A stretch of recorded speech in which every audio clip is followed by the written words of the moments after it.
esse solo classifica-se, segundo a Embrapa, em argissolo vermelho-amarelo abrupto. Na nomenclatura anterior, ele foi classificado como podzólico vermelho-amarelo abrupto. A principal característica dele é a grande contraste de cor do horizonte A mais escuro por causa da matéria orgânica, um horizonte bem claro, chamado de E, eluvial, devido à grande concentração de areia. Ele é eluvial e claro porque a argila migrou para o horizonte B, ficou a fração grosseira, que é o quartzo. O quartzo é um mineral branco, claro. E em seguida o horizonte B textural. O teor de argila é em torno de 9%, né? Horizonte A, 6% no horizonte E e 26% no B. Então essa grande diferença de argila é responsável por representar um B textural. E todo solo com B textural, nessas condições, classifica-se como argissolo. Argissolo, então, a nível de ordem, a cor dele é vermelho amarelado, então argissolo vermelho amarelo. E quimicamente ele tem alta saturação por alumínio, ele é álico. Na paisagem ele ocorre num relevo movimentado, da mesma forma que o nitossolo. A diferença é que a rocha de origem é o arenito e não o basalto. Esse solo tem a potencialidade de ter no horizonte B como um reservatório de água. E observe que mais ou menos a 60 centímetros em média ocorre o horizonte B. Para a cana-de-açúcar, esse solo representa um ambiente de produção favorável, porque ele retém água e disponibiliza água por muitos dias. É necessário saber em que profundidade ocorre o horizonte B. Para a cana-de-açúcar, essa profundidade até que é quase que ideal. Melhor seria se o B fosse um pouquinho mais para o alto. Às vezes, encontramos argissolo que o B começa a 1 metro, 1,20 m. Então, para a cana-de-açúcar já não é interessante, mas para citros já é outra planta. Conforme a planta, esse pote de água, chamado de horizonte B, a profundidade dele é importante. A principal limitação dele é a erosão, porque após uma chuva, a água da chuva percola rapidamente no horizonte A e E, e muito lenta no B, porque a argila é uma barreira a movimento vertical.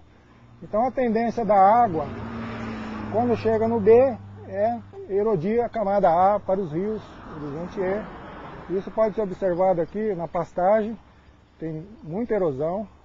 Então o principal problema desse solo é a erosão.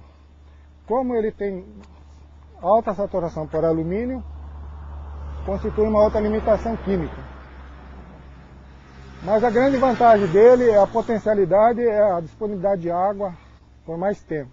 Outro fator que influi na disponibilidade de água são dois fatores. Uma é a presença do B a essa profundidade.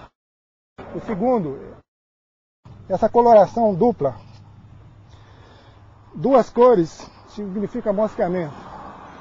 Mosqueamento significa que o lençol freático não está tão longe daqui. Então é mais um motivo da água ficar por mais tempo. E sente-se grande umidade no momento nesse perfil, vocês podem observar. Que para citros é um problema esses solos com mosqueamento, porque favorece o desenvolvimento de fungos. E geralmente você tem gomose nessas áreas. Já observamos esse caso aí em citros. Então, o mosqueamento é um ponto favorável para segurar água por mais tempo, mas conforme a cultura você tem problema como o citro. Para a cana-de-açúcar isso não ocorre. O importante é que para a cana-de-açúcar a profundidade seja perto de 30 a 60 centímetros. Nos ambientes de produção ele entra como o ambiente A2. O nitossolo anterior, o ambiente A1, esse é o A2.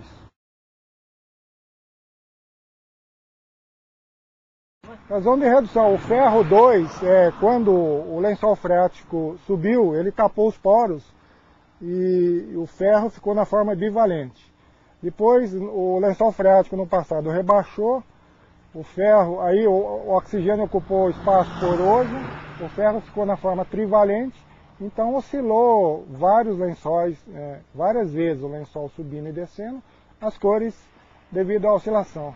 Trivalente quando numa condição aeróbica e anaeróbica cinza.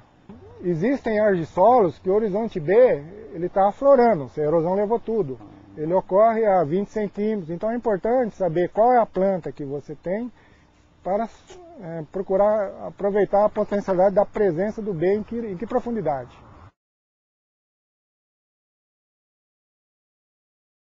Aspecto abrupto é no sentido que a argila ela sai de um horizonte excessivamente arenoso e logo ao lado a argila passa de 6 para 30 para 26. Existem argissolos abruptos como esse e o não abrupto. Nós vamos ter um perfil hoje que ele é não abrupto. Então ele resseca mais do que um abrupto, porque o abrupto, a porosidade não é igual no ar com o E. Então a água fica, quando ela evapora, ela para no B, não continua. No latossolo isso não ocorre, como a argila é igual, os poros são iguais, se não compactou, a água escapa. O litossolo já tem sua estrutura em bloco prismática que não deixa escapar.